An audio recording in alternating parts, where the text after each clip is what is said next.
Well, thank you, Father. Thank you for bringing us together today.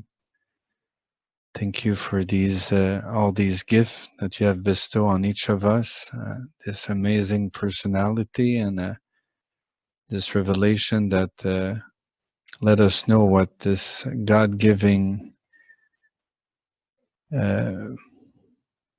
personality can do for us and what we can do with it in eternity. Thank you for all these divine indweller, those supreme adjuster that indwells each of us and always guide us inward, upward, and onward and forward in service. Thank you for the spirit of truth of our Master that is always showing us the way to be a daughter and sons of God through living faith and loving service. Thank you for all the invisible friends that are supporting us all the time, our angels that are working from outside in to create situations for service and growth. Thank you for all these fruits of the Spirit that we can access when we go within and that we can manifest again in loving service. Thank you to each of you for being here so we can deepen our understanding of the union of our soul, our understanding of the inner life through sharing and what we can do and appreciate each of the spiritual pearl that will be given by each of you during our almost 2 hours together. Thank you for this moments of silence and stillness where we can feel there's something else than all the outer activity that we're so many times caught up in all day. So be it. All right, nice to see you, Pierre. Bonjour, Guy. Okay, we have Guy from Cameroon who's there. So maybe you can introduce yourself, Guy.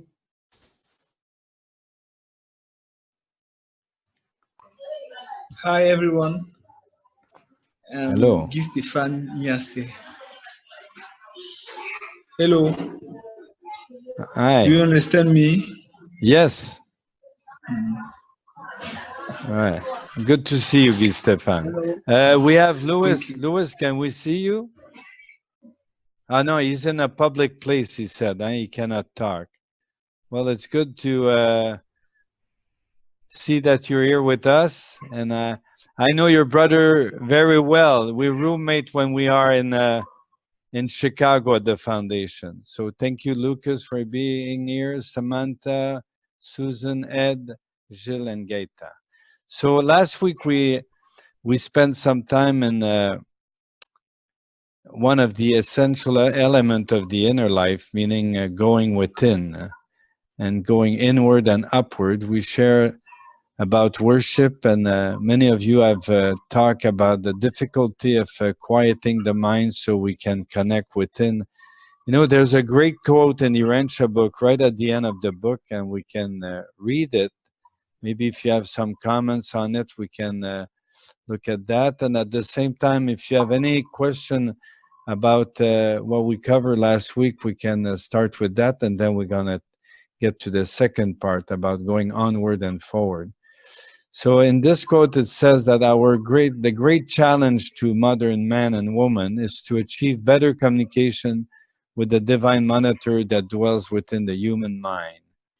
Man's greatest adventure in the flesh consists in the well-balanced and sustained effort to advance the borders of self-consciousness out through the dim realms of embryonic soul consciousness in a wholehearted effort to reach the borderland of spirit consciousness, contact with the divine presence.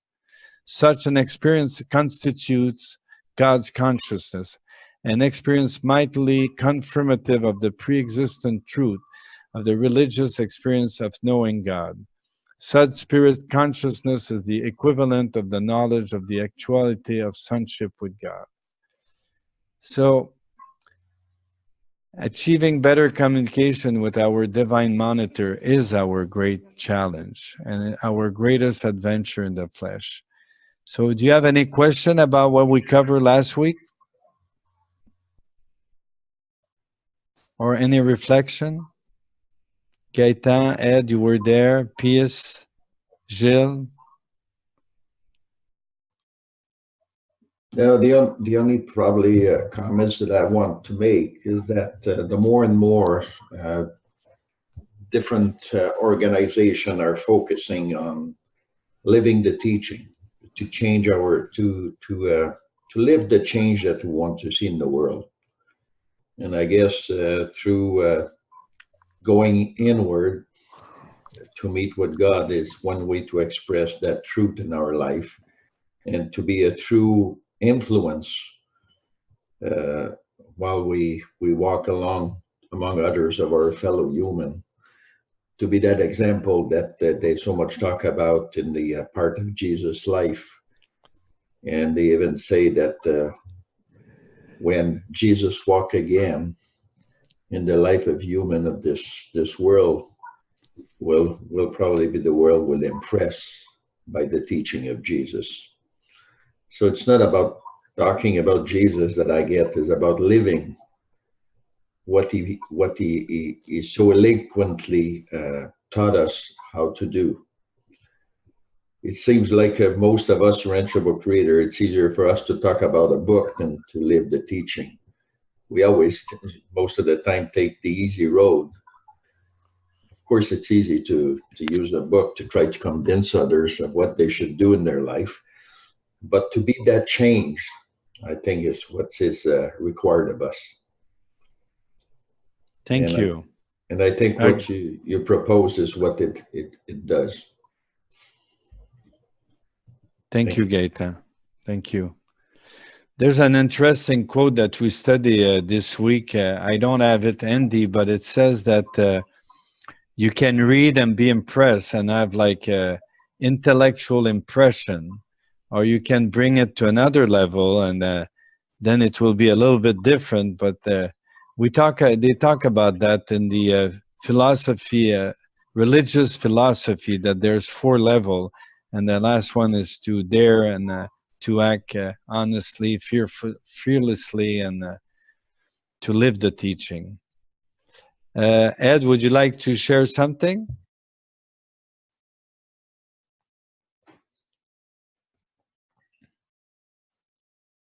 Well, actually, what was happening, I was meditating here and I had my earphones off and the meeting had started and I said, well, this is really a nice long meditation. So I'm sorry that if you felt like I was lost out there, I really was. It was a great meditation, though, I will admit. So that's all I'm sharing to you at this point, but I'll be back later. Thank you. Okay, thank you. Pio, you shared some interesting story last week. Do you have anything you'd like to share today? Good morning, Guy. Good. Thank God, so far no incidents. So I'm here to listen. Thank you. So you didn't change your tire this week? Not twice. I'm much more focused and present as I'm driving now. Thank you. Thank you. Thank you. All right, let's look at the onward and outward. You know, this is a part of, as I said last week, of a UBIS class that has been presented a few times in English and in French. And in the UBIS, we have 4 periods. So when you do a topical study, it's always interesting to see how you're going to organize the topic. You know, for example, there was a class on consciousness. So the first period was about self-consciousness, second period about soul consciousness, third period about spirit consciousness or God's consciousness, and the fourth period was about cosmic consciousness. In this class on the inner life, the first period was about the inner going inward, second going upward, so everything to do with worship, prayer. And then onward has more to deal with our difficulty, as Gaëtan expressed a couple of minutes ago, of living the teaching. What is in the way that is holding us down. There's an amazing quote in the Urantia book. I don't know if you ever notice it, that we can read, and I think from that we can maybe share. I'll read the first quote with the question, and if someone want to read the quote from page 555.5, that would be great. So again, I think it refers to what we did last week. The world is filled with hungry souls who famish in the very presence of the bread of life. Men die searching for the very God who lives within them. And in order to connect with God within them, we need these moments of that cultivate our inner life. So when we go onward, how can we go onward? Is there anything that is holding us down? How can we remove these obstacles? And what is the work, this inner work that is talked about many times in the book? Is that possible that the ego self can be in the way? Is the soul self helpful in this work? Who would like to read that quote?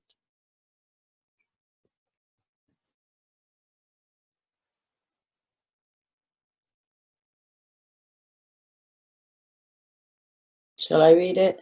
Sure. So just under it, you will learn. Right? Yeah. Okay. Yeah. You will learn that you increase your burdens and decrease the likelihood of success by taking yourself too seriously. But though the work is important, the self is not. When you feel important, you lose energy to the wear and tear of ego dignity, so that there is little energy left to do the work. Self-importance, not work importance, exhausts immature creatures. It is the self element that exhausts, not the effort to achieve. You can do important work if you do not become self-important. You can do several things as easily as one if you leave yourself out. Thank you. Any comments? How does it talk to you? Any comments, Samantha? Go ahead. Well, one of the biggest struggles in my life. I'll just take off the earplugs. Can you guys hear me? Okay. Yes, yes. Well, I find through the experiences I've had until now that if my ego is not too much present, everything goes fine. And as soon as my ego comes into play, then you're more with the material animal mind, and that's when things go away. So I completely agree and experience it with periods regularly, this effect. So, but sometimes it is a struggle in certain situations. Do you want to share a couple? Well, for example, this year I've been more busy with the exterior life, work, friends, socializing, and made some new friends, and was a certain situation with somebody, a difficult personality, and I was not able to react or take distance as I might have been able to maybe a year and a half ago, because I myself was not as in balance and as I was before, because I wasn't doing the work to keep myself on a higher level and being able to take distance. So I've had a really good experience this summer of ego and the animal mind when you're not doing the work to get above the animal state of the human being. Oh, thank you. Another So the lesson word. learned this summer. Sorry, go ahead.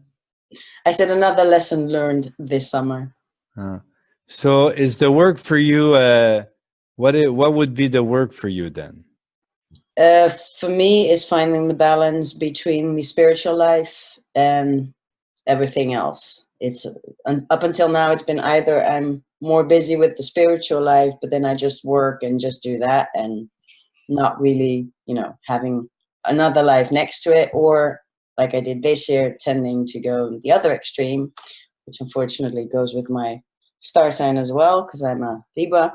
So for me, it's finding the discipline to do the work regularly, worship, because I do notice the difference immediately when I don't do worship regularly. But also finding the balance between your spiritual life and the life you lead here.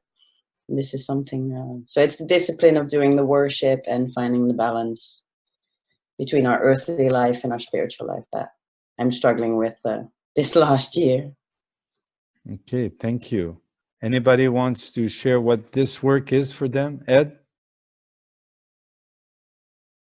Okay, over the last few weeks, I've been experiencing some meetings with individuals, and I'm finding out that if I really understand how come I'm meeting this person, and then this person is talking to me, and how I'm engaging in the conversation, that all of a sudden I'm finding out that I'm being spirit-led. These people that I've been all of a sudden kind of rubbing shoulders with, they've got problems. And I'm there, and how do I confront them with their problems, or how do I engage them with conversations? So this is a real learning experience, and each day I get better at it. And I'll go through a little bit of one of the experiences. We had a person here who was put in jail for robbing the church, and he got 8 years. What he's done 2 years. He's got 2 years left to do. So I've been writing to him because our pastor said we want to write to him and offer him our prayers and everything. And he's been answering me. And out of maybe a couple hundred people in the church, I am the only person that wrote back. So it was kind of disappointment to our pastor and everybody else that nobody wrote to this gentleman. But now I'm in a conversation with him, and this is an ongoing conversation. So that's just one of the things I feel that I'm being spirit-led as this person. I've got all this information from my studies with our revelation of how to confront this individual and be his spiritual brother. This is just one thing that I think. There's several more, but I won't get into them now. But I want to just bring that up. Thank you. Thank you, Ed. So this work, as Samantha said, has something to do with finding inner peace, inner balance in order to face any vicissitude or challenge that are presented to us. And as you said, Ed, there's an outgoing element to that. If we pray and if we connect with God, for sure there's going to be some ministry involved to other people. And when it's presented to us, to be mindful enough to know it's there and to act from within, to be spirit-led. Thank you. Anybody else would like to share what this work means to them? Susan? Gilles raised his hand. Gilles, go ahead. Thank you. Yeah, so the experience I wanted to share is, I mean, I think a lot of us have had similar experience with the ego, but specifically, you hear many times, I mean, you see on Facebook and other, I am in the core of destiny or whatever, those people making claims that they are so special. And, my experience is that, yeah, I felt so special as well. Not specifically that, but, when I realized growing up that I had a different way of processing, and I felt like very early on, sometimes I could have answers to others that seemed very simple to me. So to make a long story short, this feeling of being special was on the way, because it's definitely a conflict with humility. And I was definitely holding me, and I didn't know how to.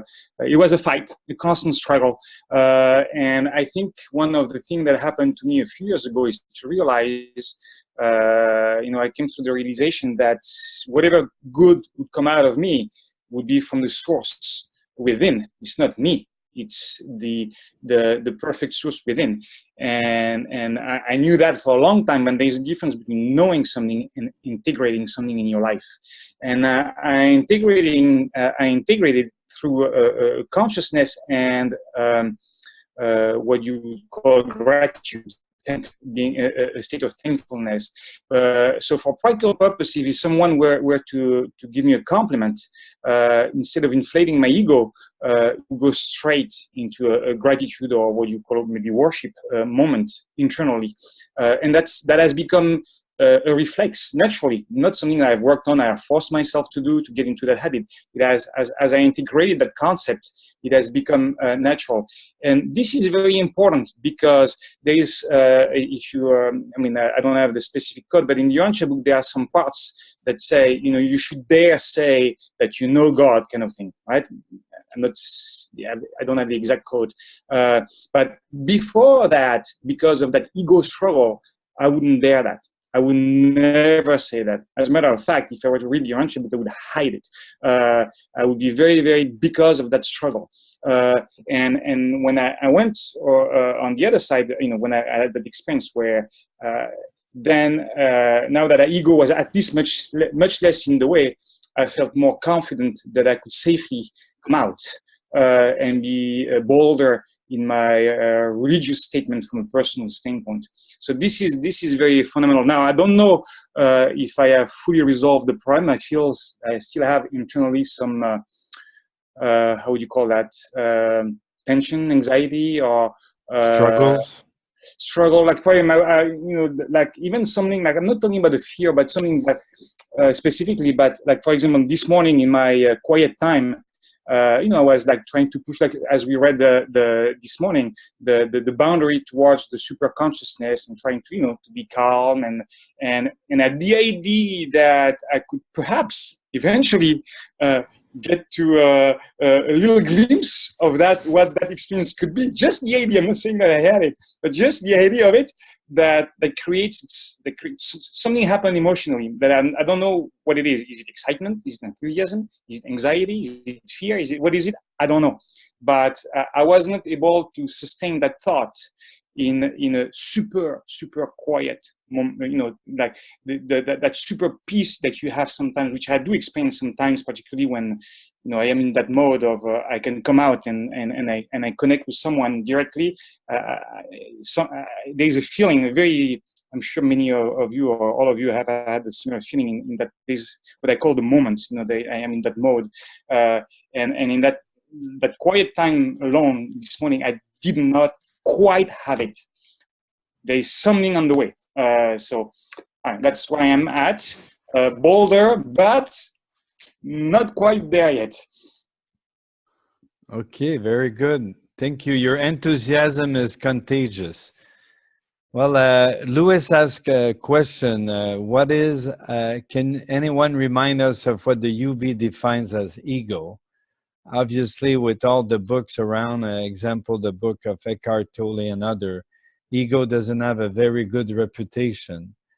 And Samantha put a quote, and would you like to read it, Samantha? Sure. Okay, So, and Gaëtan will, do you want to comment before Gaëtan or after she reads the quote? Maybe I can comment before and then the quote. Okay. Might supply more enlargement to what the ego is. Most of the time we confuse what the Urantia book says about the ego and what psychology says about it. But in Rodin of Alexandria, he does talk about the ego. It is more a self-centered attitude of the person to look upon his material welfare and to be right, and well, to be self-righteous instead of being truthful, and a lack of honesty sometimes. But it's always easy to see the ego within oneself when we are tired. You know, then the ego is the part of ourselves that looked after our material being. So when we're tired, you know, the ego takes over most of the time. It expresses impatience. It expresses all kinds of things that sometimes we don't like. If we're hungry, for example, and I'm hungry, you know, I know that my ego takes over because, you know, the ego wants to feed the self. Or else when you're sick, you know, you're suffering, then the ego takes over. He wants to protect yourself from. But there's other avenue where the ego takes over is when the self-importance. And this is where sometimes ego is detrimental to the individual. And I guess we all seen this within ourselves, times where we wanted to be feel important. And, you know, we wanted to have gratitude, or, you know, we wanted to have reconnaissance from other people. We wanted to be recognized for what we do. And there's many places where the ego takes precedence over our spiritual self.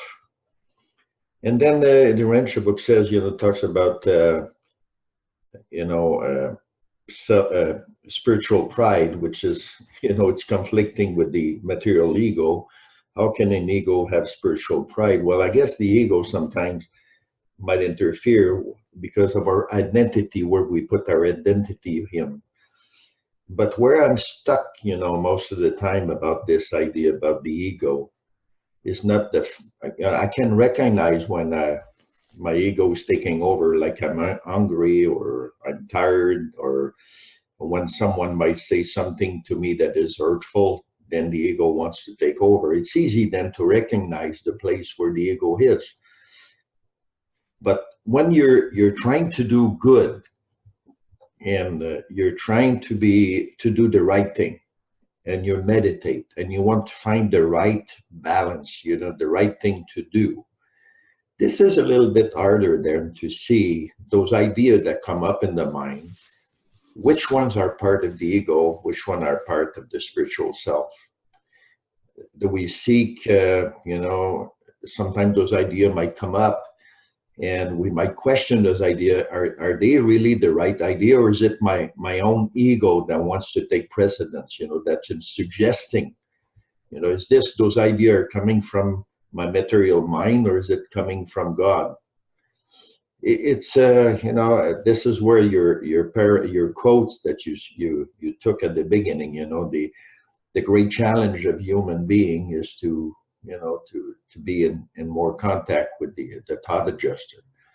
And this is where I think for me is a great challenge, is to find out when I do meditate on problem solving, how much the solution that comes up to my mind, how much is it part of my own self, you know, and how much is part of the spiritual self, how much is part of God.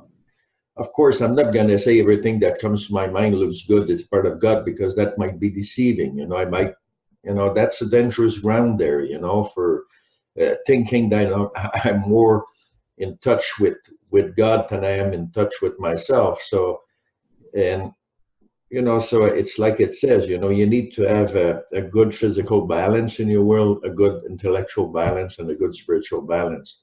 And I think if you can balance the three of them, and I think that's where we ascend the psychic circle, and this when we get more harmonious answer to our, you know, idea that might come up in our mind.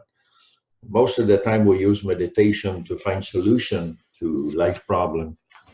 And those problems might be related to us, or might be related to others who we would want to help. And, you know, and us Urantia Book readers, sometimes working within organization, sometimes we want to do good, you know, we want to do the best there is for the world in this revelation. But sometimes in our enthusiasm to go forward with those ideas, we promote more of our own idea without really knowing it. We're honest in doing so, but we tend to forget where lies the real issue here. Sometimes we put ourselves in front, and this is where it's a gray area where it's a bit hard to find the right balance and to write what is the ego, what is spiritual. That's it. Thank you. All right, thank you, Gaëtan. I think both you and Gilles brought up a really interesting element of how the ego can be cunning and can be tricky. You know, that sometimes you really feel you're in a good place, and then it's still there. Like you said, we can call it the spiritual ego, or the ego that's tried to endorse being a spiritual being. You know, there's something really interesting, a quote about this element, and it's on Rodin, as you mentioned, some of you. And maybe we can read that just before we read the quotes from what Samantha was saying. You know, Rodin is presented to us as an individual that is one of the brightest of his generation. And there's something really interesting that's really in tune with what you said, Gaëtan. Maybe you want to read it even. It's 163.4. 163.4. My philosophy, is that the one you want me to read? My philosophy tells me that there are times when I must fight, if in need be, for the defense of my concept for righteousness. But I doubt not that the master, with a more mature type of personality, would easily and gracefully gain an equal victory by superior and winsome technique of tact and tolerance. All too often, when we battle for the right, it turns out that both the victor and the vanquished have sustained defeat. I heard the master say only yesterday that the wise man, when seeking entrance through the locked door, would not destroy the door, but rather would seek for the key wherewith to unlock it. Too often we engage in a fight merely to convince ourselves that we are not afraid.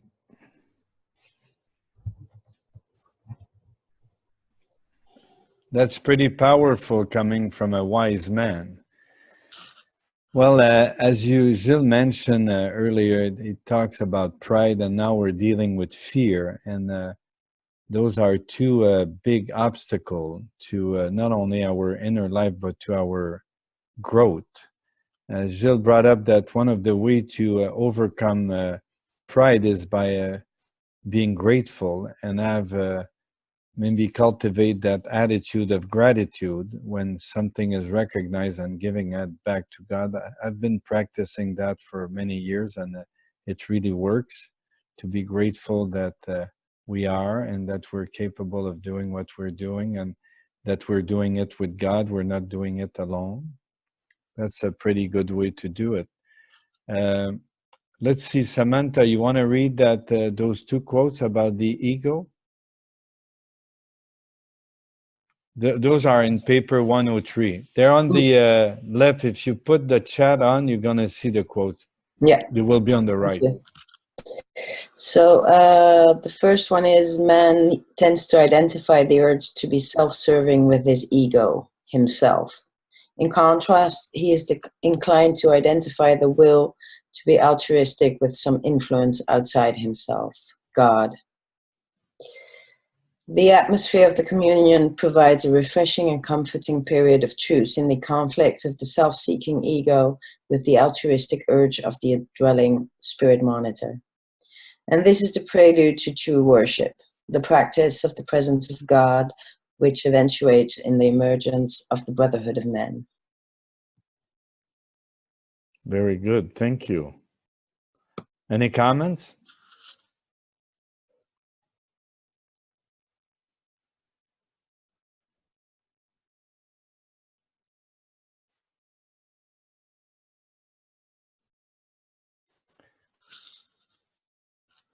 So Lewis has one. He said, over the years of trying to arrive to it through the UB, the Urantia Book, I have personally arrived to a definition of ego: action deprived or starved of unselfish loving service. What do you think? Pius, it's not Pius 14 anymore. Pio, you have a comment? Well, Pius is my ego name, and Pio is my humble name.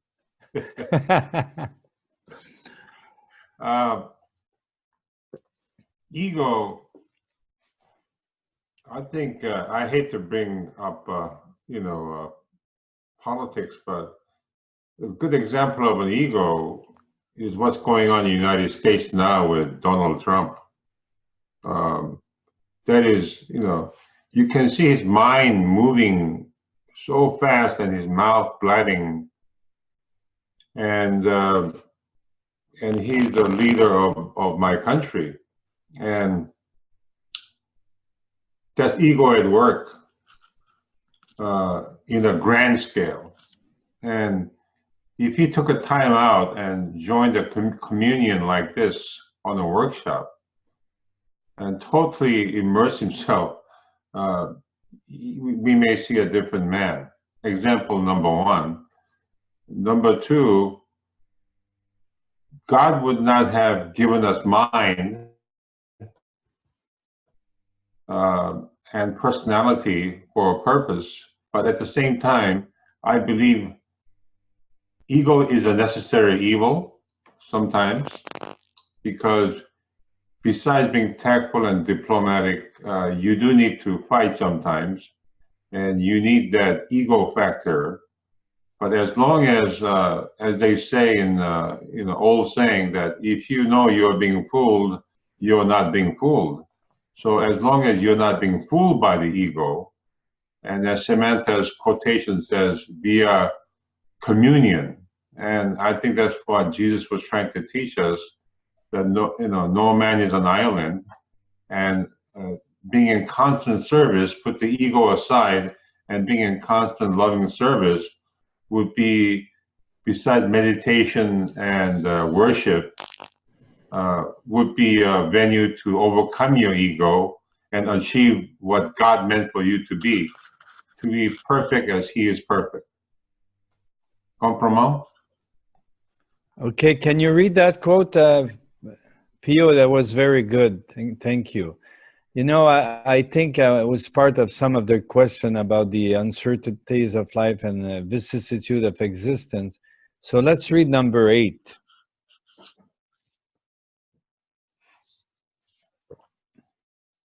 You mean Want to read it, Pio? Yeah, number 8. I'm looking at your work. 3.5.8. Yeah, no, 3.513. 513. Number 8 is unselfishness. The spirit of self-forgetfulness desirable, then must mortal man live face to face with the incessant clamoring of an incredible self for recognition and honor. Man could not dynamically choose the divine life if there were no self-life to forsake. Man could never lay saving hold on righteousness if there were no potential evil to exalt and differentiate the good by contrast. I think that's what I was trying to say. Yeah, exactly. That's why I thought it was... Very good, very good, Guy. Thank you. All right. And, you know, I think this is really powerful because you talk about evil being a necessary... ego being a necessary evil or something like that. So let's look at this, the creature of Favona. Who wants to read it? You want to read it, Jill? Or Susan or Ed? I can read it. This is 3.5.17. Yeah. The creatures of Havona are naturally brave, but they are not courageous in the human sense. They are innately kind and considerate, but hardly altruistic in the human way. They are expectant of pleasant future, but not hopeful in the exquisite manner of the trusting mortal of the uncertain evolutionary spheres. They have faith in the stability of the universe, but they are utter strangers to that saving faith whereby mortal man climbs from the status of an animal up to the portals of paradise. They love the truth, but they know nothing of its soul-saving qualities. They are idealists, but they were born that way.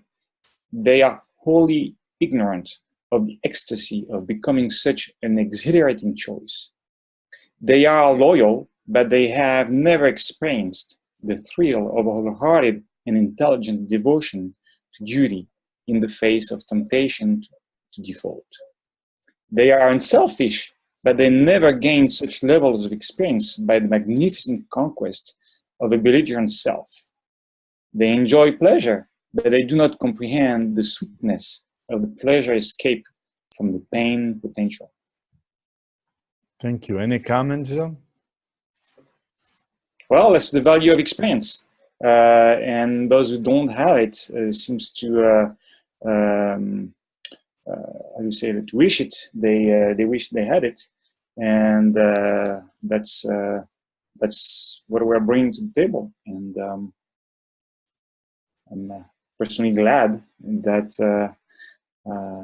we have the opportunity to have such struggles, and in this way to contribute to the supreme and to the worth of the universe according to the universal Father plan.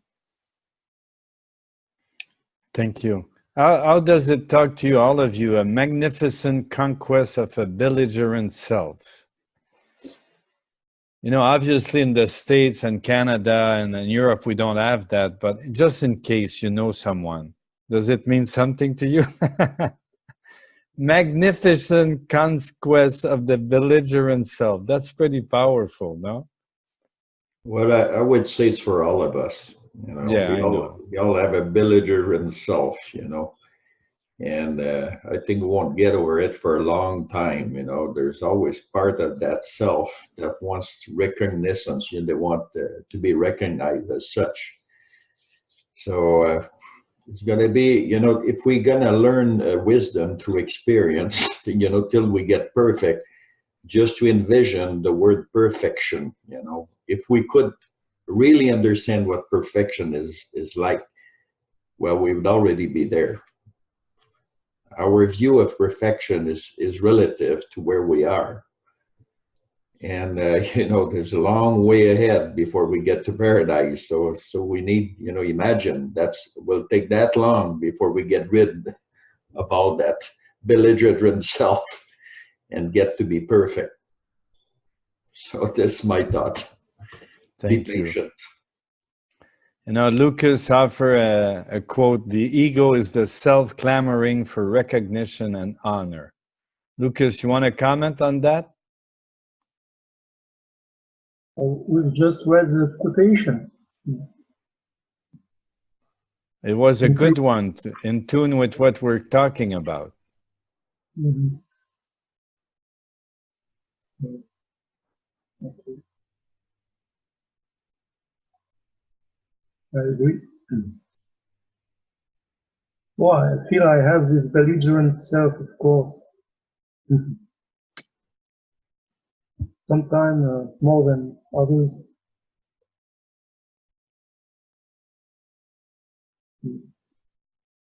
Yes, it's a conquest to manage. But it's a balance to reach also. We have to reach a balance between our material self and our spiritual self.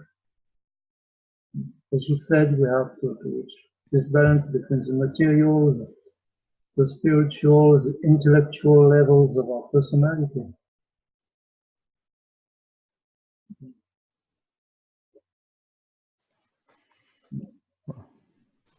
Thank you. Let's look at that as some. Okay, go ahead. Ed, and then Gilles. Okay, I go ahead. I wanted to make a point here. When Jesus said, I believe it was, "Who calls me good?" This is a point where when you're out, you're among people, or you're with a friend, you're talking, and something else, and they say, "Well, you're such a good person," you know, or "How great for you to do that," you know.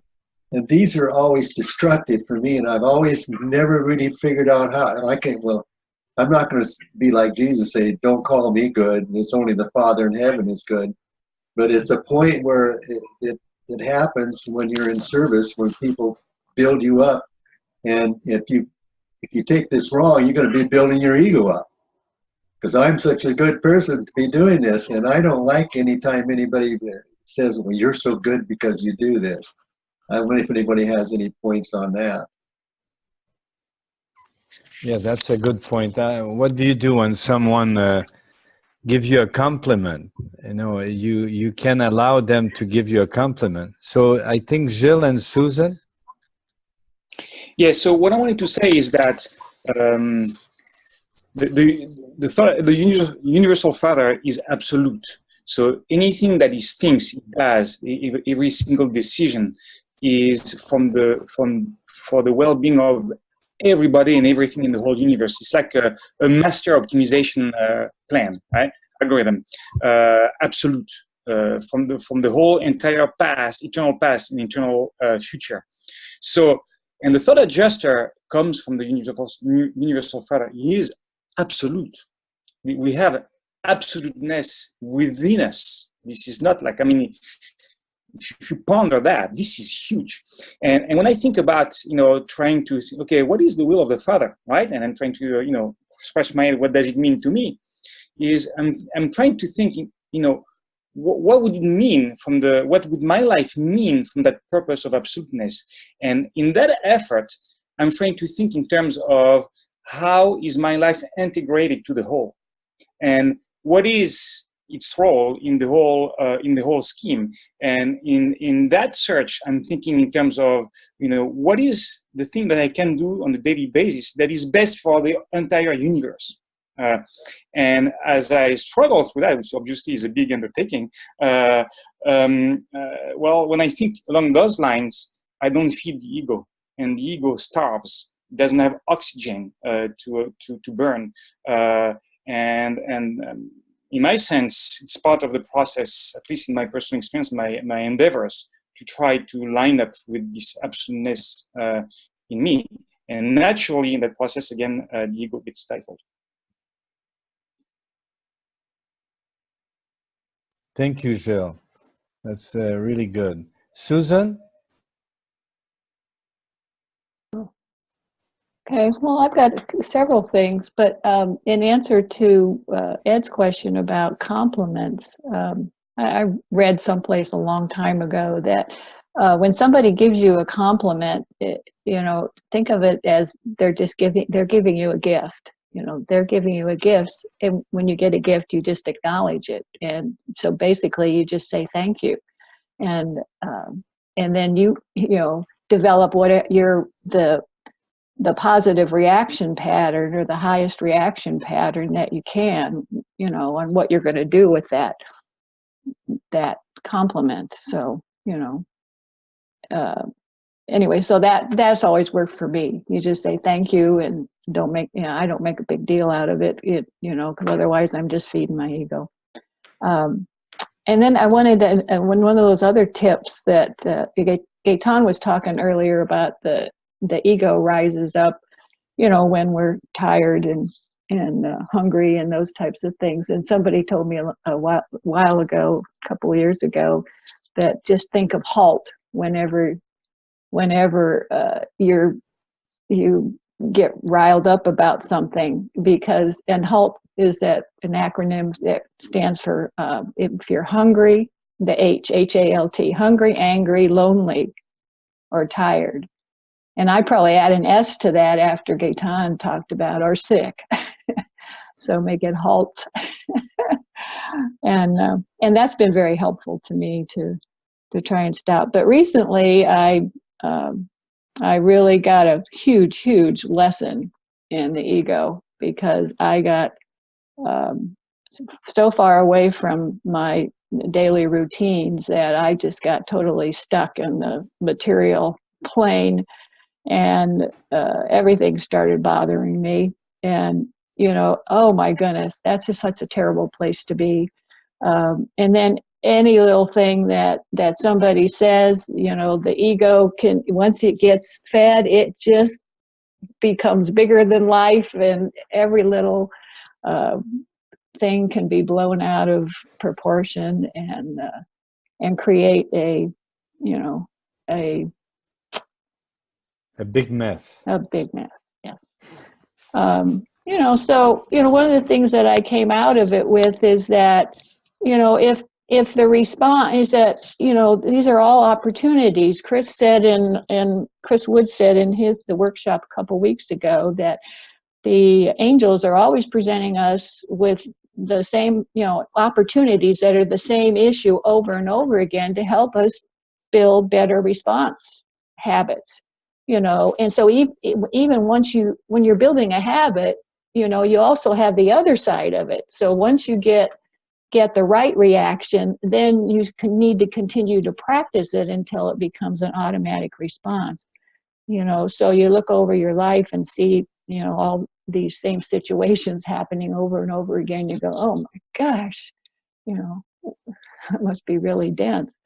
But anyway, coming out of this most recent thing for me is you know, working to use love as the barometer or the measure of the response.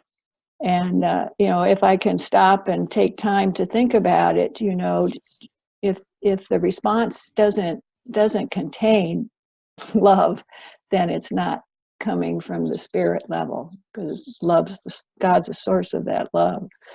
So hopefully each time I'll get better and better, and eventually create a nice automatic habit that's constructive, positive, spiritual, and growth endorsing. So thank you. And progressive. And Thank you. progressive, thank you. Well, we look at many things, and before we go to the forward part, I would like going back to what, as you point out, Susan, what Gaetan said earlier about when we're tired or sick, and how important it is for us to take good care of that amazing gift, our electrobiochemical machine. So who would like, you want to read that quote, Susan? 110:15.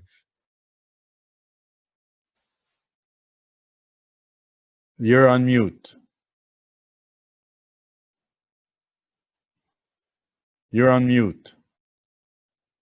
The adjuster remains with you in all disaster and through every sickness, which does not wholly destroy the mentality. But how unkind knowingly to defile or otherwise deliberately to pollute the physical body, which must serve as the earthly tabernacle of this marvelous gift from God.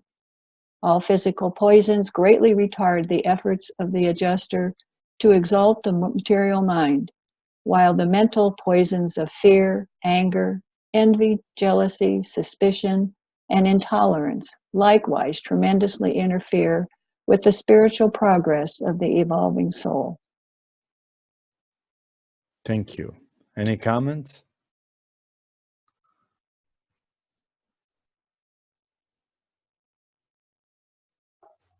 Oui, Gaetan.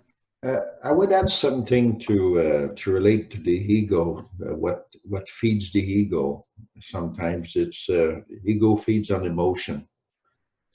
It loves emotion. You know, when we feel anger, when whether everything that was said there in that code there, all those poison of the spirit. Well, they're the poison that feeds the ego. You know, they're the emotions. Mm-hmm. You know, when we do feel those emotions, we get caught up in those emotions. And some of us, because different type of body that we have, feel emotion differently. As an example, hypersensitive people, I'm one of those.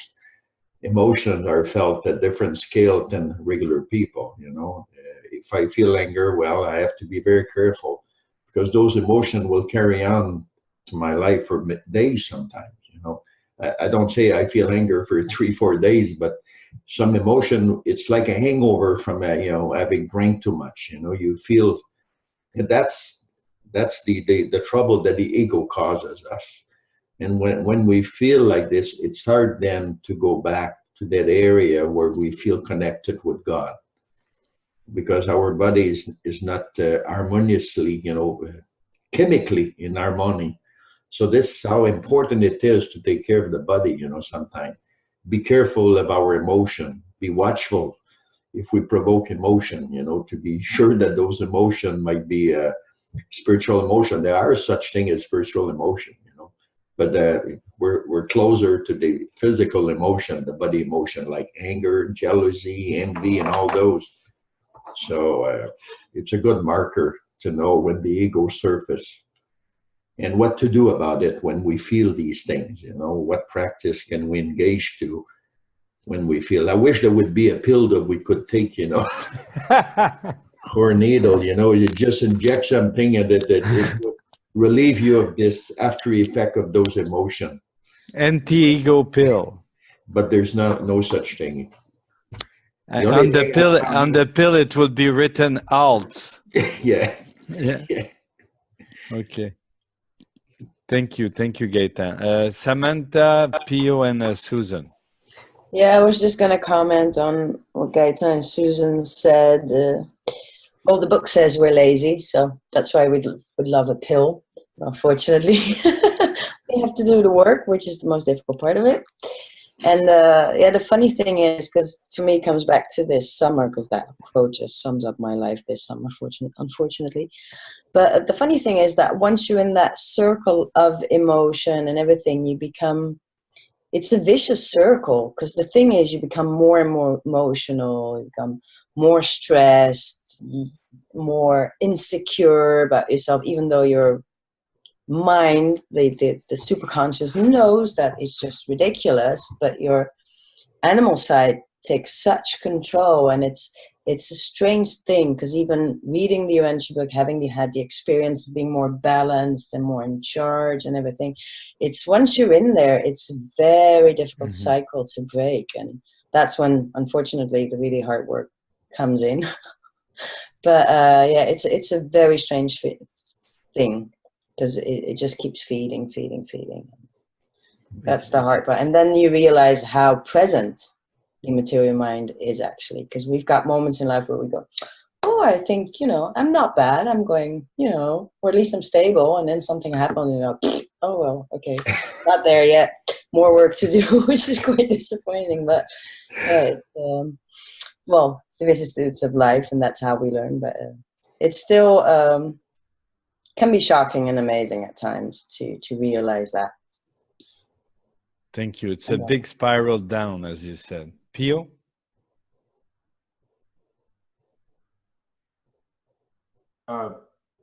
You're very good, Guy, today. You're in top form. All your quotations. Thank you, and thank you, Father. It's the Father that finds the quote. I'm just... Yeah. In my animal brain today, it takes a lot for me to get attention. I have an ADD, but today is very good.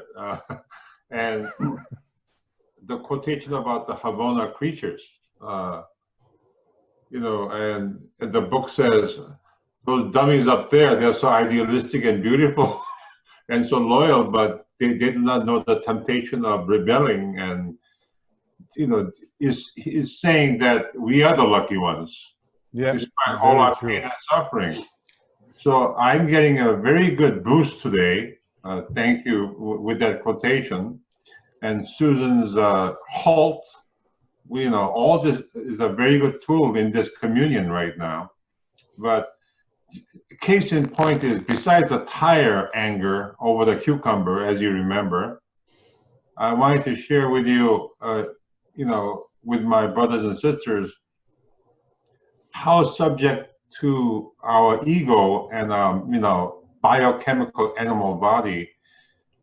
I visited my brother who has stage 3 lung cancer in Los Angeles, and I took him to an alternative medicine to get all the venues, but in the end he opted to go with the standard chemotherapy.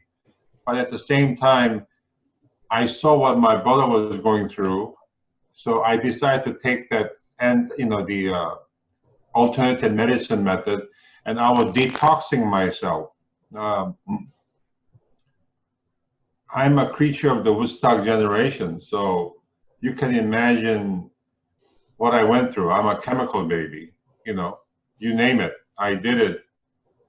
And another excerpt, that 110-1-5, polluting your body. So I was under the detox regimen for the past, since October, and I quit drinking. And people are saying, oh, you have to either totally quit or, whatever. And so I quit drinking, and I cannot imagine every time my cocktail time comes up around 4 to 5 p.m. and I'm not drinking, my body is saying, what the hell is going on? And it's giving me so much headache. Oh, needle pins and everything else.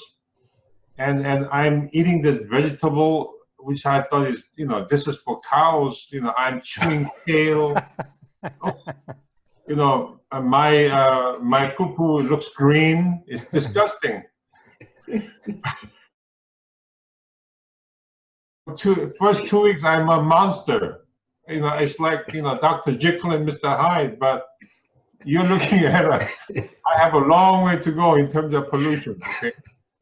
But not imagine the amount of pollution I did to myself. So I'm sharing that with you, and it's so true. So this ego has to do with animal, our biochemistry, our animal upbringing, and all that. But I'm struggling, but I am getting there. Pray for me. Thank you. Okay, thank you, Pio. You know, it's really interesting, Pio, when you brought that up about the green. And when Susan said the alt earlier, I thought I've heard Hulk. You know the Hulk, Hulk, and you become a little bit like Hulk when you are in these craving and these anger and all these things. So I think Susan want to say something. Jill, did you raise your hand too? No? Okay, Susan. Oh, I don't know if I can follow that. That was magnificent. Magnificent unconquest of the self. Yeah, because this was just a great segue, because I wanted to talk about the same thing. Was that, you know, when those bad times happen, you know, the precursor is really subtle, and Samantha's talked about this at the beginning, is that how important the balance is. And I can testify, because my recent fall from grace was because I was totally out of balance. I was what I call perseverating, which means just over focusing on, in my case, it was learning Spanish, and I became obsessed with it, and everything else fell out of my life except maybe for Ed. And you know, so and then I got terribly out of balance, and that's what triggered the immersion in the material and the ego. So, you know, hallelujah and kudos to you, Pio, for the body cleansing, because, you know, the other side, you'll be happy. And the other thing was that quote, you know, what's the word? Magnificent? Yeah. Conquest of the ego, yeah, of the self. Yeah, I just, you know, for me, that's just huge, because, and it's actually comforting, because it really lets me know they're very, the revelators were very precise in the language that they chose. And those are big, big words. Not only are they multi-syllable, but they're just let you know how difficult the work is, that and how long it will take. And, you know, so that will help me not to be so hard on myself. You know, and Sam, same to you, because I know we can be really destructive when we fall, and you know, but just get back up. You know, we're just tadpoles, and we'll get there eventually. Good thing they gave us eternity. Thank you. Yeah, we have a long time to do it. It's good to start now. Well, okay, let's take the last half hour or so to go forward. Let's imagine that we have conquered that self, and now we are involved in loving service.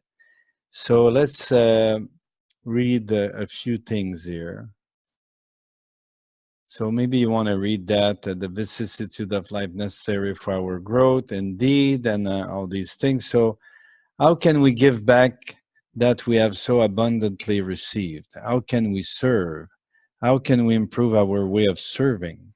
How can I cultivate and manifest the fruits of the Spirit in my daily interaction? How can we stay open, receptive, ready, and available to do what God offered to us to do His work? I think Ed pointed that out really nicely a little bit earlier. Who wants to read the next two quotes? Susan? Okay. The entire ascendant plan of mortal progression is characterized by the practice of giving out to other beings new truth and experience just as soon as acquired. You work your way through the long school of paradise attainment by serving as teachers to those pupils just behind you in the scale of progression. Service, purposeful service, not slavery, is productive of the highest satisfaction and is expressive of the divinest dignity. Service, more service, increased service, difficult service, adventurous service, and at last divine and perfect service is the goal of time and the destination of space. Okay, any comments? Yes, Samantha. Well, for me, you have service on all different levels, like we talked about a couple of weeks ago with Jeff, of course, just being there for a friend, giving guidance. But when you talk about another level of service, to me, you attain that level once you attain a certain balance of character and unity of personality, and which comes through prayer and worship. So I think those things takes time. I think on our level, we do a bit of service as we can, depending on the person and the level they're at. Yeah. Isn't service the greatest way out of selfishness? A few years ago, when I just met Gaëtan, we had a friend who was in Hare Krishna, and he came to a few study group, and at one point he looked at me and he said, we were talking about someone, and he said, Guy, this person understands, he serves. And is there really a spiritual life without service? Gilles has it end up. Go ahead, Gilles. Yeah, so I want to ask questions. The first question is about in service. Just a second, someone is calling me. I need to hang out. Yeah, sorry about that. We have to teach. We are in the plan. Later on, we'll be teaching what we just learned. So it's kind of hard to do that here because, at least for me in my life, I don't see many people around who are inclined to share. And right at the time, I learned something. But in any case, the more fundamental question would be around, there is another part in the Urantia book that says that the world is waiting for great teachers, right? So that goes along with service. And that also goes along with the ego, because if you feel inclined to serve, if you feel inclined, you feel like you have something to say that can be helpful. And how do you know it's your the plan of your superconscious, of the thought adjuster kind of involved versus your human self and thinking and potential ego in the way. And then second, then what would it look like? Because if I look around, if I go to church, I see some pastors who are very enthusiastic, so they preach, very some good stuff. And there are a lot of people who talk, do philosophy or write books, who are doing like a lot of community services and all that. So what are those great teachers?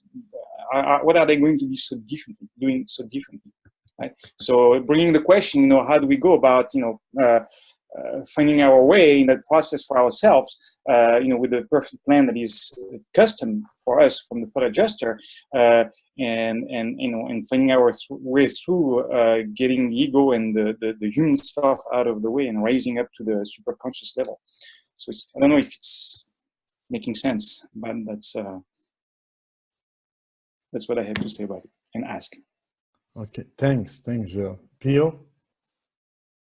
I want to run a question on ego. Ego, we're talking personal ego also, but we are susceptible to national ego too, are we not? In terms of nationalism, etc. Mm-hmm. Yes. Yeah, that's what I wanted to ask. So the country or as a group, we are susceptible to ego also. Yes. Yeah. Very influenced by that. Okay, anybody would have a comment for Gilles or Yes, Samantha. And then Ed. I would say it just comes back to what it always comes back to, and that is prayer and worship, and then to time and experience, you'll learn to discern easier and easier when it is your ego and when it is not. Like Gaëtan said earlier, you should never take the risk of saying it's from above. Always assume it's you. But from personal experience, I do know that there are certain moments when I really know very well it's my ego. Not saying it comes from above, something else is there, but I do recognize my ego very well. And I think also one of the things is, as soon as you consciously or unconsciously require something back, even if it's just wanting to have the good feeling of doing something for someone else, that's still your ego. Because there's a reward there, either emotionally, spiritually, as we might think sometimes, or physically. So, and I think the only way to discern that for yourself is, well, everybody has different experiences, and it's just comes back to doing the work. Thank you. Thank you. Ed? Well, I just making a point on nationalism. From my understanding of the papers, nationalism is a necessary function in our growth of our world. And when I read that, and I think, well, where does it break off, and how do we? It gets really hazy for me. That's just my opinion on the subject. So maybe someone could enlighten me.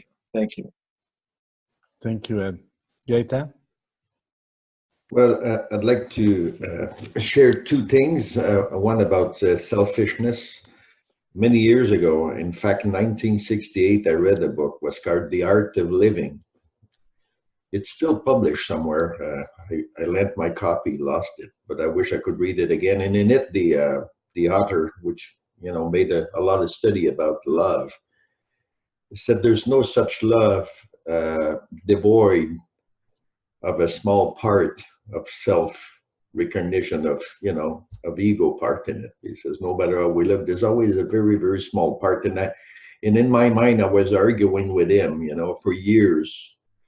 There must be somewhere that they are truly unselfish love. And that was many years ago. And I guess the Urantia Book gives some highlight of that, some definition of love that transcend the ego. But I think there's also within us that desire. When we do desire to do good, it helps us grow, because love flows through us. And in flowing through us, it transforms the ego in some ways. It cleans it up. It cleans it of self-recognition. I think, like Jill said before, ego is a necessary evil. I would not call it an evil. It becomes an evil when it's self-aggrandizement, when we want to self-aggrandize ourselves. But the ego has a purpose in life, to carry on, to protect us from the danger of our environment, and to help us. We learn a lot in life, how to deal with other people through what we learn. And that is part of the ego. And then later on, we become self-conscious, and we start to want to do good to others. What was the other thing there that I think Ed was saying? Oh, about nationality. I guess when you acquire cosmic consciousness, Ed, is when nationality falls away little by little. Is when we see the greater picture of the whole world. We're all human beings in that world, and we see the action of one can inflict damage on the others. In the Urantia Book, on the when they talk about the world, the life on another planet, it tells a lot, about our own actions, what we do that are detrimental, that is detrimental to other countries. So I think sometimes we have to let go of nationalism. Sometimes it's good, like one of the things I struggle with nationality, nationalism, is immigration. And yet in the Urantia Book, it tells a lot about the downfall of civilization by allowing, different individuals to enter the country by great numbers, and just diluting whatever that country has as gain in value, So I'm not against immigration, but there's some discernment to be made about who you get let in and how many of them you let in. You know, remember the Roman, you know, when they abolished slavery, they said so, you know, it would have been good if they had abolished slavery gradually, but they didn't do that. So there was this influx of those people that had mixed with the Roman, and what happened is that the Roman Empire finally was torn down because, you know, we're bound to our genetic heritage. So, you know, it is hard then. Of course, we cannot talk about this liberally today because we would be claimed as being, you know, in line with those ideas that Hitler had. But, you know, this is where I think a lot of wisdom needs to be brought in about nationalism. How far does it go? So I think Urantia will give us many, many answers about that. Thank you. You know, there's an interesting quote here about what Samantha talked about earlier. And it talked about the consciousness of achievement. I think there's an element of satisfaction, but not the satisfaction the ego likes to look at. So maybe we can read it. You want to read it, Samantha? It's the 39.413. 39.413. Okay, let me just make my screen bigger. 413. To the inhabited worlds, the quickeners of morality portray mortal life as an unbroken chain of many links. Your short sojourn on the Urantia, on this sphere of mortal infancy, is only a single link, the very first in a long chain that is to stretch across the universes and through the eternal ages. It is not so much what you learn in this first life, it is the experience of living this life that is important. Even the work of this world, paramount though it is not nearly so important as the way in which you do this work. There is no material reward for righteous living, but there is profound satisfaction, consciousness of achievement, and this transcends any conceivable material reward. Thank you. Any comments? Well, I think I can come back to, sorry, since I didn't mute myself, I'll continue talking. I think it comes back to, what's the word again? The intention behind what you're doing. Yes. As opposed to, of course, you need to try and do things well. You should always try and do things well, but it's more the intention of the life you're living here than the actual physical things you might have done in this life. Thank you. Thank you. Yeah, motivation is a big factor. The motivation of the self is different from the motivation of the soul.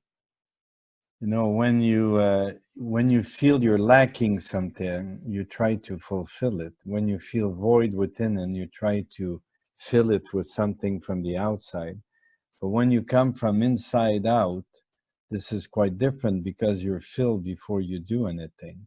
You're filled with the love of God and all these fruits.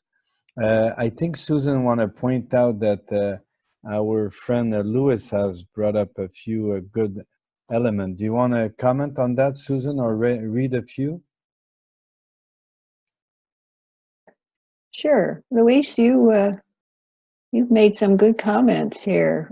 I didn't know if Gilles saw this, but you said, I think a useful way of addressing Gilles' point is to start with the development of modest habits that can be put into practice on a day-to-day basis, which for me starts with developing a clearer understanding of the fruits of the Spirit, and try to build a habit of responding to vicissitude and halts with behaviors that aim at rendering fruits of the Spirit.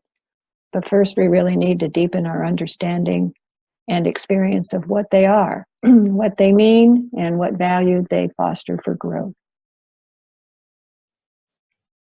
Thank you, Louis. And there's another one too, regarding regarding group ego. Yeah, I think we as Urantians can be at risk of knowing better quote unquote, and become egoistic, arrogant, and overly zealous. Yeah, I've heard Gaetan talk about this before too. It's an easy pit to fall into. No kidding. You know, there's another quote that is really interesting, and we're going to look at it. I think sometimes one of the things is that we over-intellectualize things. And if we reflect too much, then sometimes there's an interesting quote saying that we fall in the paralysis of analysis. Who would like to read that first line, religious living, 104.1? I'll read it, it's simple. Religious living is living in harmony with our thought adjuster, is devoted living. And devoted living is creative living, original and spontaneous. Spontaneous and original. I think in life there's many situations that are presented to us in spontaneity. Isn't that what the angel does for us, do for us?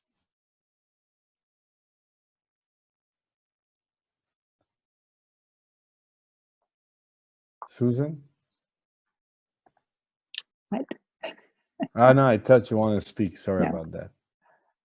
Any comments? Pio. Spontaneity, spontaneous. Sometimes it's like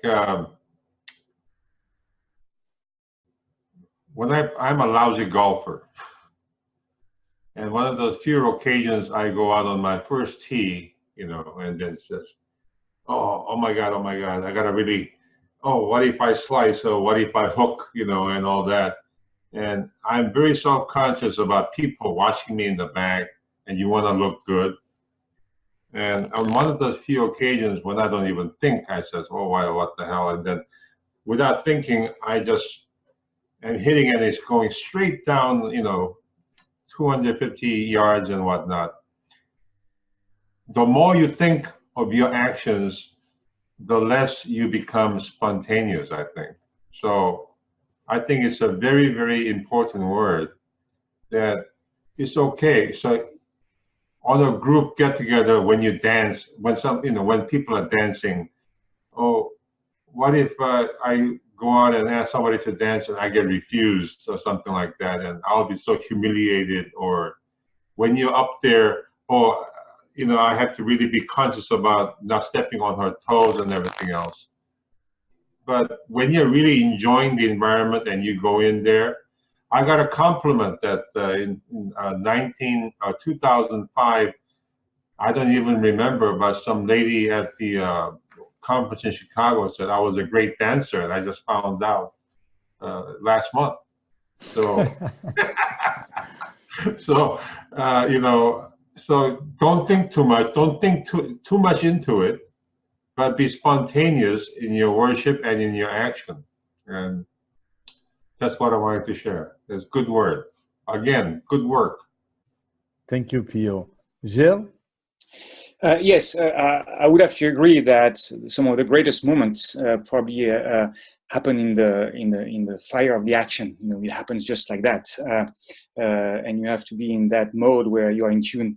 However, I think we need to be balanced, because first, Urantia Book mentions about thinking how important that is, and complaining that on Urantia there are not enough deep thinkers. And I would like to make an analogy with speaking. Right. So when you really have, like, you are in that moment, you speak and it flows well, it comes out. So that's the spontaneity. But that spontaneity doesn't come out of nowhere. You know, if you think about what's behind what you are saying, first you need to learn how to speak. You need to learn the language. There's a lot of hard work in school. I mean, if it was easy for you, great, but not for me. So I had some painstaking work in grammar and vocabulary and reading books, and then looking up the word in the dictionary and asking people what it means. I mean, there are years and years of laborious work to get to the point of speaking halfway decently. And then on the content that you are presenting, there is work. You read, you think, you meditate, you pray, you dream, and all of that is the backbone before you are in that moment. Your experience, by the way, you're getting kicks in the butts and suffering and wondering and crying and wondering how you can get better and how you can cleanse yourself and how do you, all thinking through all of that is behind the scene before you get to that point where you meet someone who has like something and you have a connection and you can say something in the spontaneity of the moment that's going to be making a difference. So yes, spontaneity, but before that, there is the whole groundwork that needs to happen, in my opinion. So balance is an important factor here. Thank you, Gilles. Well, let's think about this quote with spontaneity. Love is the desire to do good to others. Can that be always spontaneous?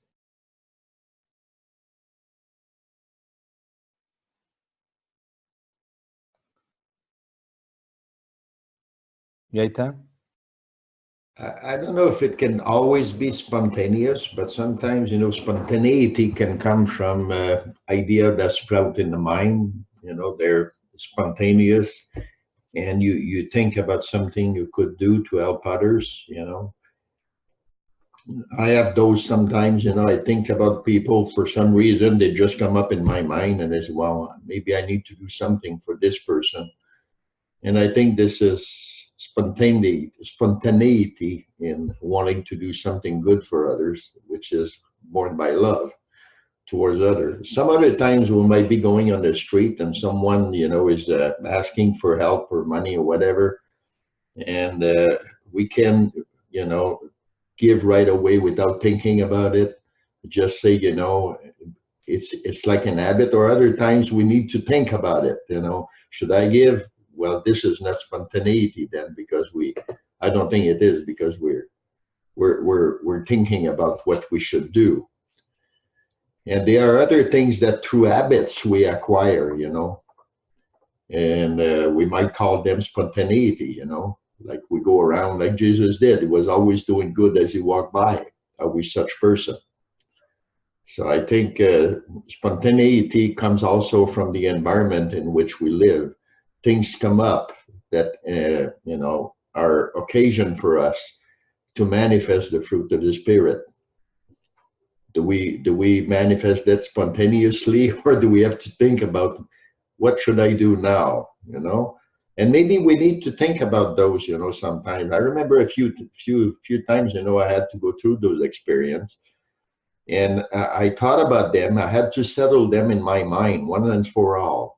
What could I do in those situations so that next time I'm not struck with the idea, that I don't know what to do.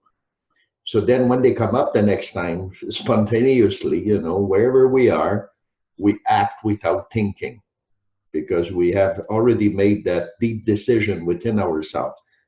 Like Jesus did, he went 40 days thinking about how he will regulate his own decision in his life. And I think that we need to settle these things, Then when spontaneity comes towards us, like, in activity of life, we spontaneously just, react to those with kindness and love.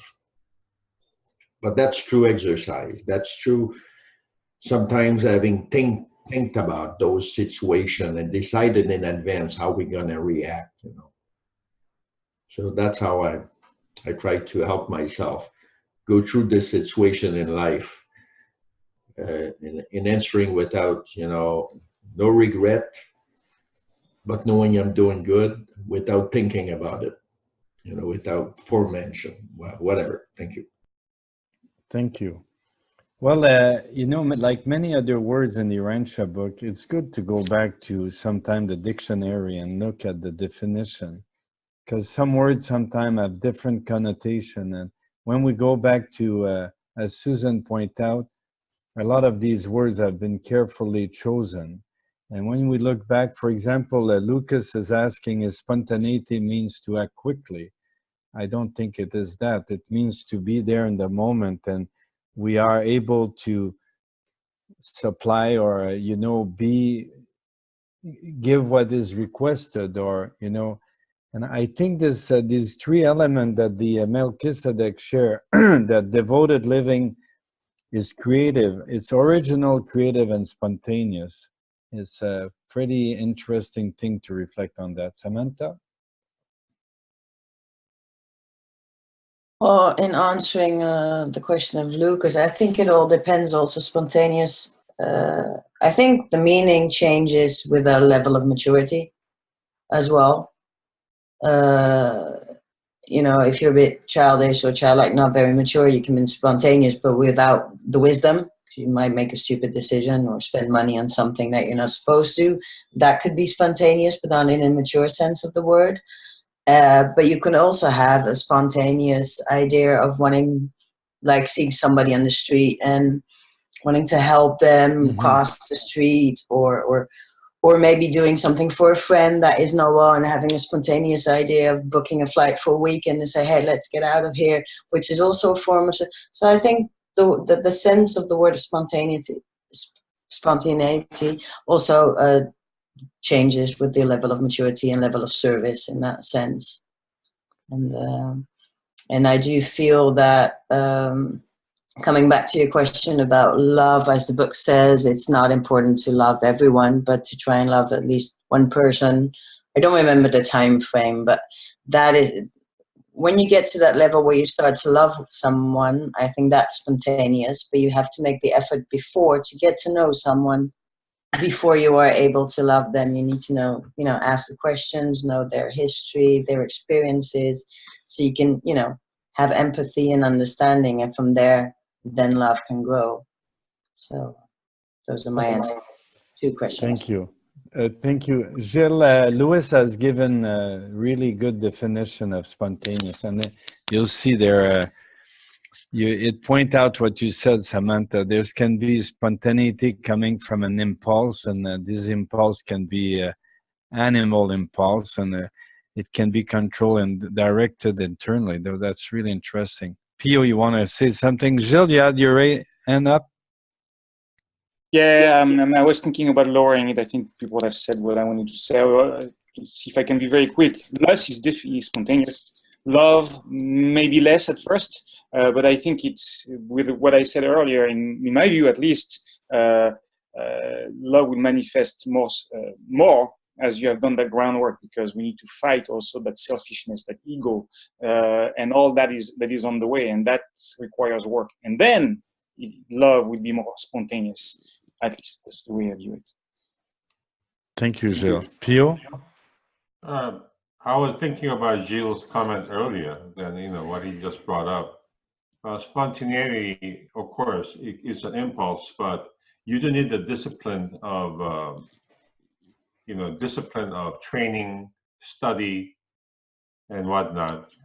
Like, for example, when I was, you know, practicing judo in my younger days, you had to repeat, you know, throwing like 100 times, 3 times a week to get into the motion. And then all of a sudden, when you are with your opponent, you don't know how it happened, but he's over your shoulder, you know? So that's spontaneity, but that involved a lot of practice.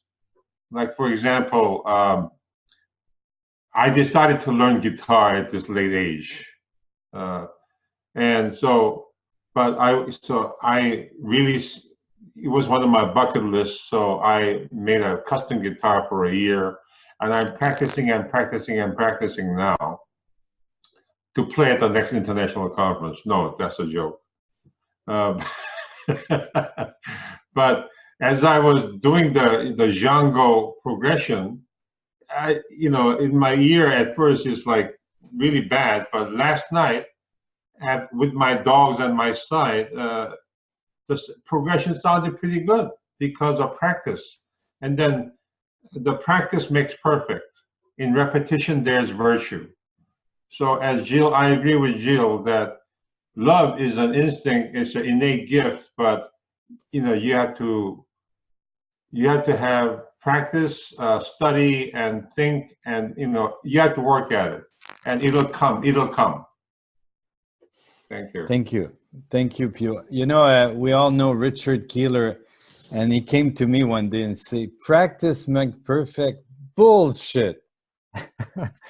He said, if you repeat the same mistake again and again, you will never get perfect. But perfect practice makes perfect. It makes more sense.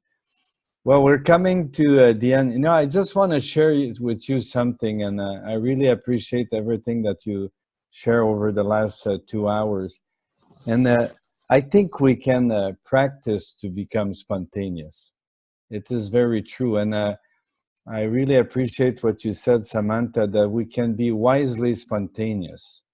And this is a great quality. And, you know, I've been in Belgium now for 7 weeks, and we do prison ministry. And each Sunday morning we go there for 3 hours. And I never knew about these people. I knew about them. I pray for them. But when I appear from Canada and they say, wow, that's one of the guys that pray for us that is here. And they were really impressed by that. Not impressed by me, but impressed by this reality, you know, being very concrete for them. And, you know, they're all in prison. I don't know what they did, but they were there. And, you know, that woman here, Agnes, has prepared that group for the last few months. And they call it a group of trust and consciousness. So it's a circle of trust and consciousness. And we get together and there's no boundary between us. It doesn't matter if they're dressed like inmates and these, you know, even when we sit in a circle and they're not like 4 together and we're at the other side. We're all one and all that. So it's really interesting what it makes them feel. It's like, I don't know what they did, and I'm not really interested because I see the goodness in them and I see the transformation. And we pray, and we start with a worship and a prayer. We end up with a prayer. And I think the best of them come out. You know, I'm not saying that of the 300 inmates that are there, but maybe 4 or 5 participate in that group. And I think they have really found God. And it's because we treat them like brothers. And this is really powerful, and it's spontaneous love. And if I would ask them, what did you do, why you are here? And, you know, they know why they're there. And I'm telling you, one of the things is becoming more aware. They take responsibility for what they did. And, you know, they have rectified things if they're capable. They have forgive themselves and ask for forgiveness for others they did bad too. And this is a really interesting ministry, something I never experienced before. And we became good friends with them. And in many ways, it's really interesting that, you know, I know what the Urantia Book say about if we have a tendency to criticize someone, get to understand their motive. In that situation is like, I know they're there to experience a real brotherhood, and it touched them. We're touched as well. And sometimes there's 8 of us going in the prison, and there are 4 or 5. So we're more people coming from the outside but in that moment, they feel human, and they feel like good human. You know, that they're worthy, and we give them hugs, and even the guards, and see they're changing their attitude towards us. You know, they are. I don't know if you've ever been in prison.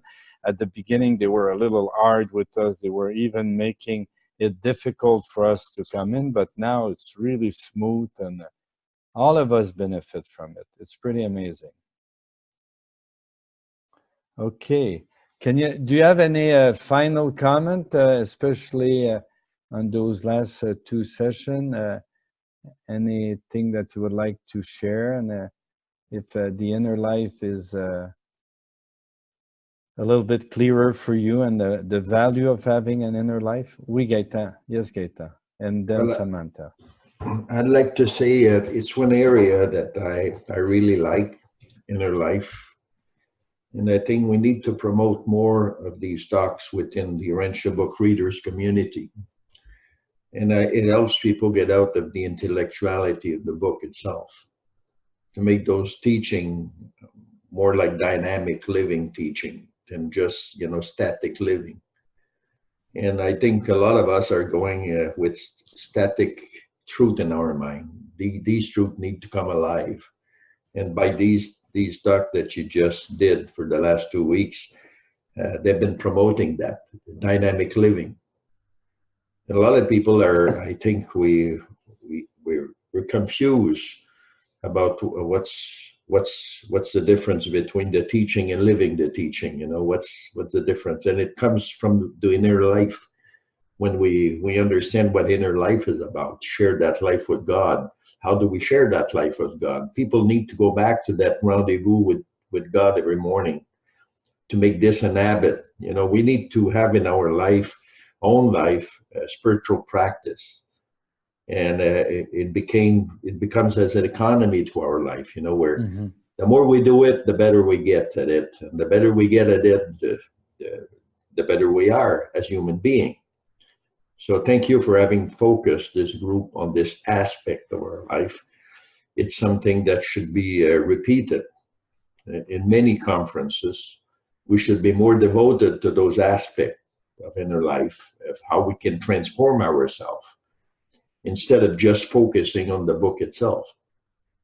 And you took quotes, you know, that here and there that support this way of looking at ourselves, inner life, and understanding what's the part that is spiritual, what's the part that is ego, and that we'd have an open discussion, but not only intellectually, but by sharing our own life experience with each other that puts value on those teachings. You know, nothing like experience to exemplify those teachings.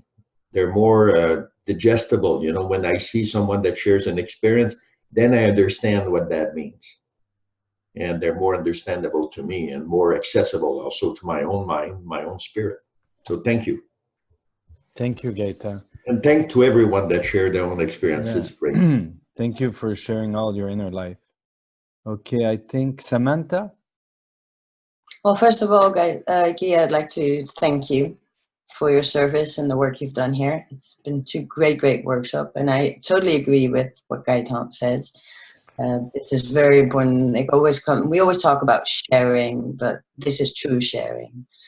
And finally, while Gaetan is talking, I'm getting all these words and ideas because, you know, how am I going to say this without sounding, just going to say it as it is. You know, I'm a 2nd generation reader. I grew up with the books. I'm supposed to know a lot. And then you have people within the Urantia communities that have been reading the books so long, and you don't know them really personally that well. So it's quite daunting. You feel like you should know more, be more in balance. And it's through these experiences that we come. Of course, there are people that are further than others. That's not the problem. But it brings us more to an equality. Hey, even I still struggle sometimes with this or that, you know, despite reading the book for I don't know how many years and learning from each other, you know, going, whoa, since I've been reading this long and applying it in my life, I can tell you that if you do it, not exactly like this, but, you know, train and do the work, then it'll work. So it's really refreshing and reassuring, because that's also when you go back to the ego, is how many times do you beat yourself up saying, oh, I'm reading the book, I should know better, I should, you know. So this is lovely. This is really heart fulfilling, supporting, and just you know, you're busy with the ego, but at the same time we're working together on, you know, what is ego and doing the inner life and trying to live the teachings and supporting each other in that sense, you know, even when we do stumble and fall sometimes. So thank you so much for that. It's for me personally, it's been very what I needed. So thank you all for that. Thank you, Samantha. Pio, you want to share your dogs with us? Oh, they're pretty cute. They are my children.